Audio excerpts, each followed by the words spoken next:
후보들의 분야별 공약을 비교 점검하는 시간. 오늘은 후보들의 시민 안전을 위한 공약들을 살펴봅니다. 어젯밤 대구 문화방송에서 열린 대구시장 후보 TV 토론회에서 후보들 사이에 어떤 공방들이 오갔는지 토론회 내용 요약했습니다. 6.4 지방선거 열전 현장을 가다 오늘은 4명의 후보가 서로 다른 전략으로 나선 구미시장 선거 후보자들을 만나봅니다. 교육당국이 초등학생을 보호하기 위해 도입한 안심 알림이 서비스가 허술한 관리로 제 역할을 하지 못하고 있습니다.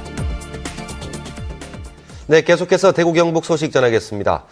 대구시장 선거에 출마한 후보들의 분야별 공약을 점검해보는 뉴스부터 전하겠습니다. 어제는 경제 공약이었는데요. 오늘은 두 번째로 세월호 참사로 관심이 집중되고 있는 안전 분야 공약을 점검해봅니다. 이상원 기자가 보도합니다. 새누리당 권영진 후보는 안전을 시정의 최우선 가치로 두겠다며 현장과 전문가 중심의 재난안전대책본부 개편, 안전 분야 조례 제정 등을 강조하고 있습니다. 재난안전대책본부 현장 전문가 중심으로 다시 짜야 됩니다. 그리고 시민들 스스로가 자기를 보호할 수 있는 교육 매뉴얼과 교육 훈련도 좀 많이 실시하도록 그렇게 하겠습니다. 새정치민주연합 김부겸 후보는 전문가, 시민이 함께 참여하는 재난 대응 시스템 구축, 대구를 국제보건기구가 인정하는 국제안전도시로 만들겠다는 공약을 내놨습니다. 전문가와 공무원들뿐만 아니라 시민이 함께 참여하는 안전과 생명의 도시 대구시민위원회를 출범시키겠습니다. 그래서 우리 주변에 있는 위험 요인들을 전수조사를 해서 모든 내용을 시민들에게 밝히고. 두 후보의 공약은 그러나 세월호 참사 이후 부각된 안전 분야를 의식해 급조된 성격이 강하고 인적 구성 방안, 교육 프로그램 내용 등 구체적인 세부 계획은 미흡하다는 평가를 받고 있습니다. 통합진보당 송영우 후보는 대구시 재난행정의 문제점을 개선하는 것이 가장 시급하고 재난안전관리기금을 확보하는 데 힘을 쏟겠다고 밝혔습니다. 재난관리기금 법정 보유액의 100% 유지를 해야 되는데 43%밖에 되어 있지 않습니다. 그야말로 재난이 일어났을 때 적극적 행정을 펼칠 수 있는 하나의 수단으로서의 기금이죠. 100% 유지해야 합니다. 정의당 이원준 후보는 여성과 아이들을 범죄와 사고로부터 보호하고 생활 밀착형 안전 대책을 강조하고 있습니다. 범죄는 예방이 가장 중요합니다. 그래서 범죄 안전 지도를 작성하고 또 그리고 어두운 골목길에 이제 가로등을 LED로 교체해서 좀 밝게 만들고 또 그리고 취약한 지역에서는 안심귀가 도우미 제도 같은 것을 운영하고. 진보정당 두 후보의 공약은 실현 가능성 면에선 상대적으로 긍정적이라는 평가를 받고 있습니다. 무소속 이정수 후보는 안전과 관련한 구체적인 공약보다 시민들이 생명 존중의식과 직업적 사명감을 가지면 안전사고를 예방할 수 있다는 식의 다소 구호적인 성격의 의견을 제시하는 데 그쳤다는 평가를 받고 있습니다. MBC 뉴스 이상원입니다. 네, 어젯밤 대구문화방송이 생중계한 대구시장 후보 토론회에서 5명의 후보들이 열띤 토론을 벌였습니다. 상대의 허점을 파고들면서 한치 양보 없는 설전을 벌였습니다. 박재영 기자가 토론회 내용을 정리했습니다. 새누리당 권영진 후보는 새정치민주연합 김부겸 후보가 과거 박근혜 대통령에게 했던 발언으로 포문을 열었습니다. 서로가 선거 때 대해서 친하다, 행사장에서 갔던 사진 내놓으면서 협력할 수 있다. 이거 정치인으로서 저는 이해가 안 갑니다, 상식적으로. 새정치민주연합 김부겸 후보는 남북권 신공항 문제와 관련해 여당의 부산 가덕도 밀어주기 행태를 강하게 비판했습니다. 그 막강한 여당이 선거 과정에서 이렇게 말하자면 쐐기를 박아버리면 이건 대구 시민에 대한 예의도 아니고 대한민국 국민에 대한 예의도 아니고 2천만 남북권 국민들의 열망을 짓밟는 거거든요. 진보 정당 후보들은 박정희 컨벤션 센터를 짓겠다는 김부겸 후보의 공약과 권영진 후보가 내놓은 일자리 공약의 실현 가능성을 파고들었습니다. 유가족들이 명예회복을 위해서 하는데 박정희 정권이 들어서면서 또 그분들이 또 연좌제로 힘들어졌습니다. 그분들이 여전히 대구에 살고 계십니다. 이런 역사의 이 아픈 치유는 저는 건물 하나로 풀 수 없다고 생각하는데요. 근데 우리 권 후보님 공약대로 하면 정말 한 집 건너 한 집이 새로운 일자리 얻는 겁니까? 이거 현실성 있는 공약입니까? 무소속 이정숙 후보는 다른 후보의 전과 기록에 질문을 던진 뒤 안전 문제에도 소신을 밝혔습니다. 각자의 어떤 일터나 분야에서 프로의식을 가지고 항상 책임감 있게 준비하고 대비하는 그런 어떤 기초 소양 교육이 우선이 되어야 한다고 생각합니다. 5명의 후보가 모두 출연한 가운데 90분 동안 펼쳐진 이번 토론회는 현안에 뚜렷한 입장 차이를 보였기 때문에 유권자들의 후보 선택에 많은 도움이 됐을 것으로 평가되고 있습니다. MBC 뉴스 박재영입니다. 대구문화방송의 후보 TV 토론이 오늘도 이어져 오늘 오후 2시부터 달서구 선거방송 토론위원회가 주관한 달서구청장 선거 후보자 토론회가 열려 새누리당 곽대훈 후보와 새정치민주연합 김학기 후보가 공방을 벌였습니다. 또 성주군 선거방송 토론위원회가 주관하는 성주군수 선거 후보자 토론회와 연설회도 이어졌습니다. 오늘 밤에는 경북 선거방송 토론위원회 주관의 경북도지사 선거 후보자 토론회가 열려 새누리당 김관용, 새정치민주연합 오중기, 통합진보당 윤병태, 정의당 박창호 후보가 공약과 정책 대결을 펼칩니다.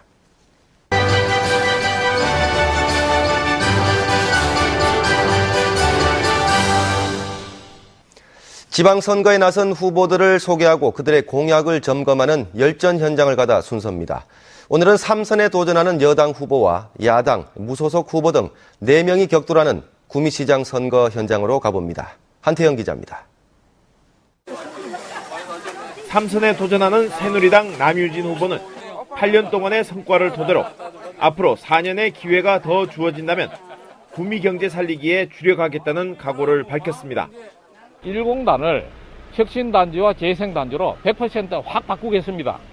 그리고 일자리 창출 8만 개, 투자 유치 8조 원, 그리고 국도비 사업 8조 원을 해서 구미 경제를 반석이 올려놓도록 하겠습니다. 새정치민주연합의 구민회 후보는 비정규직 차별 해소를 위해 구미시 공공부문 비정규직을 정규직으로 전환하겠다는 공약을 내걸었습니다. 대형마트로 인해 초토화된 자영업 살리기와 사회 전반적으로 만연한 비정규직 해소가 가장 중요합니다. 저는 1년 안에 확실하게 보여드릴 수 있습니다.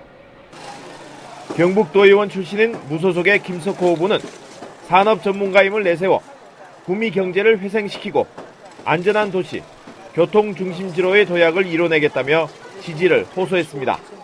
공단도 살리고 지역 상권도 지금 살려내야 됩니다. 시급합니다. 산업 전문가인 제게 맡겨서 구미를 살릴 수 있도록 한 번만 기회를 만들어 주시기를 간곡하게 부탁드립니다. 구미경제통상국장 출신인 무소속 이재용 후보는 구미를 영어를 제일 잘하는 도시로 만들겠다는 색다른 공약을 비롯해 100대 공약으로 표심을 파고들고 있습니다. 소상공인, 자영업자, 영세 서민의 살림살이는 정말 어렵습니다. 구미의 먹고 사는 문제를 해결하면서 시민이 시장이 되는 구미의 역사를 새로 쓰겠습니다. 구미시장 선거에 나선 후보들은 저마다 다른 해법을 내세워 구미 경제 살리기에 적임자임을 강조하고 있습니다. MBC 뉴스 한태현입니다. 경실련이 6.4 지방선거를 맞아 경실련 후보 선택 도우미를 가동합니다. 이 유권자가 경실련 후보 선택 도우미 홈페이지에서 대구를 선택한 뒤 지리문항에서 찬성 반대 모름 가운데 하나를 선택하면 최종적으로 자신과 정책 성향이 가장 일치하는 광역단체장 후보를 확인할 수 있습니다. 경실련 후보 선택 도우미는 공식 사이트뿐만 아니라 모바일과 경실련 홈페이지에 접속해도 참여할 수 있습니다. 교육당국이 초등학생을 보호하고 학부모를 안심시키기 위해 도입한 안심 알림이 서비스가 오히려 불안을 가중시키고 있습니다. 많은 예산이 투입됐지만 오작동이 잦고 이용률도 떨어져 애물단지로 전락했습니다. 도성진 기자가 취재했습니다. 학생이 단말기를 갖고 등하교를 하면 교문에 설치된 중계기가 자동으로 인식해 학부모에게 문자 메시지를 전송하는 안심 알림이 서비스. 지난 2010년 초등학생 성폭행 사건이 나자 당시 교과부가 100억 원을 들여 도입했는데 오작동이 심하고 지정된 경로를 조금만 벗어나면 엉뚱한 메시지가 전달됩니다. 우리 왔어요. 별빛이 안 됐는데 사주시는 거 감지됐다고 해가지고요. 아, 그래요? 제가 놀라가지고 막 다른 엄마한테 전화했는데 한 번씩 그런다고 하시더라고요. 이 학부모는 며칠 전 아들의 등교 메시지가 오지 않아 깜짝 놀랐는데 학교, 관리업체, 교육청 어디 하나 제대로 된 조치를 취하지 않았습니다. 더 불안하죠. 차라리 이게 없어버리면요. 그냥 자동처럼 애 잘 갔지라고 믿어버리죠. 아니면 스마트폰을 애한테 보내가지고 할 텐데 괜히 있으니까 신호가 오다가 안 오니까 그걸 학교에서는 모른다 그래버려요. 대구 모든 초등학교에 도입돼 3만 5천 명 넘는 학생이 이용하고 있지만 한 달 5천 원 넘는 비용에 비해 관리가 엉망이다 보니 이용자 수도 많이 줄고 있습니다. 저소득층에 지원되는 교육청 예산도 매년 많이 줄어 관심의 사각지대에 방치되고 있습니다. 점점 인원수가 줄어들고 하니까 통신사 입장에서는 이제 수익이 안 나는 그런 구조랍니다. 그러니까 이게 기기 같은 게 계속 업그레이드가 돼야 되는데 그게 안 되니까. 스마트폰 보급 확대와 함께 무료 어플리케이션이 쏟아져 나오며 효과도 거의 없어져 학부모를 안심시키겠다며 도입된 시스템이 돈만 축내고 불안을 가중시키고 있습니다. MBC 뉴스 도성진입니다.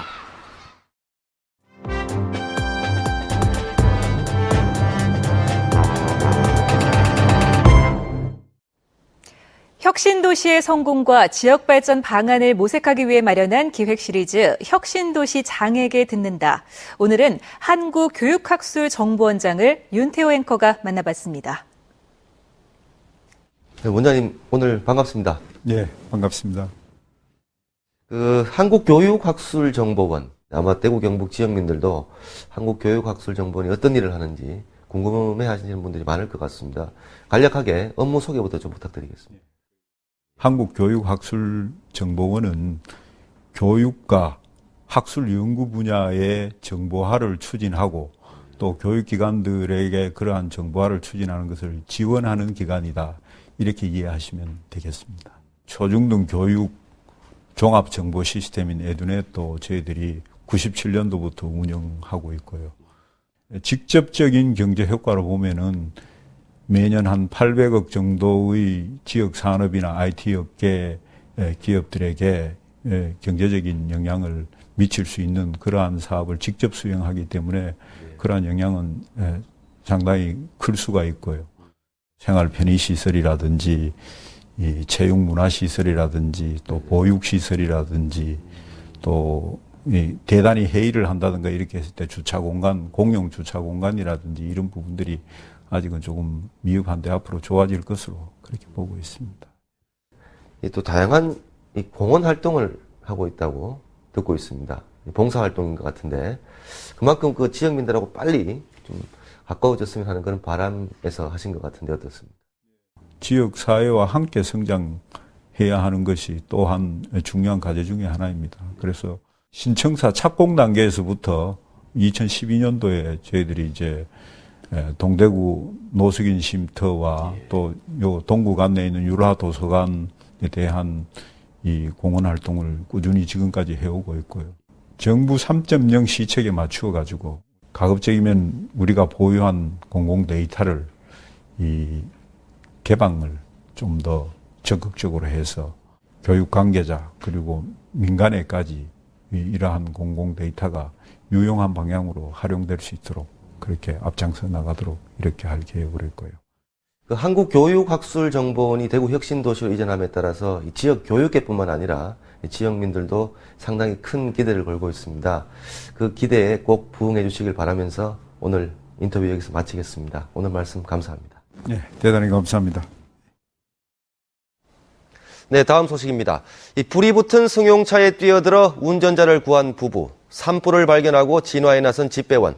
우리 사회는 아직도 의로운 분들이 많습니다. 자기만 살겠다고 승객을 저버린 세월호 선장에게 꼭 보여주고 싶은 뉴스입니다. 엄지원 기자입니다. 지난 25일 저녁 7시 30분쯤 귀가 중이던 오수연 씨 부부는 10m 전방에서 불이 난 차량을 발견하곤 그 길로 불구덩이로 뛰어들었습니다. 사고 차량은 빗길에 이 가드레일을 들이받고 곧장 화염에 휩싸였습니다. 유독가스와 부상으로 운전자는 이미 의식을 잃은 상태, 엔진에서 시작된 불은 차 전체로 옮겨 붙고 있었습니다. 의용 소방대원으로도 활동했던 부부는 침착하게 운전자를 구출한 뒤 응급 조치까지 취했습니다.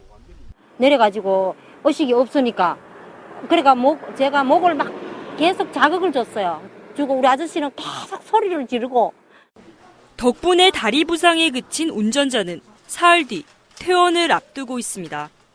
그 불길에 갇혀 있어가지고 나오지도 못하고 그분이 직접 안 꺼내주셨으면 아마 불탔을 거라고. 한편 지난 23일 안동시 서우면의 밭에서 불이 나 인근 주택으로 옮겨붙던 것을 레미콘 기사가 탱크 용수를 이용해 화재를 진압하고 앞서 22일엔 우체국 집배원이 산불 초기 진압에 나서는 등 곳곳에서 시민들의 눈부신 활약이 이어지고 있습니다. 사람을 빨리 살려내야 된다. 그 생각만 가지고 무조건 꺼냈죠, 제가. 다시 또 그런 상황이 된다 그러면 또 해야겠죠. 해봐야겠죠. MBC 뉴스 엄지연입니다. 영주시 선거관리위원회는 지난해 12월 지방선거를 앞두고 입 후보 예정자에게 식사를 제공받은 노인회원 39명에게 식사값의 30배에서 많게는 50배에 해당하는 과태료 1,173만 원을 부과했습니다. 노인회원들은 식사를 제공받은 사실을 인정하고 과태료 전액을 납부했으며 식사를 제공한 후보는 선거법 위반으로 검찰에 고발돼 기소됐습니다. 구미 3공단의 스타케미컬 공장에서 해고자 복직투쟁위원회 대표인 45살 차모 씨가 고용 승계와 임금 지급 등을 요구하며 45m 높이의 공장 굴뚝에 올라가 고공 농성을 시작했고 다른 해고자들도 천막 농성에 들어갔습니다. 차 씨는 회사 측이 지난해 1월 공장 가동을 중단하면서 노동자 130여 명으로부터 사표를 받고 28명을 해고했다며 고용 문제 해결을 요구하고 있습니다. 네, 지금까지 대구 경북 소식 전해드렸습니다. 시청해주신 여러분 고맙습니다.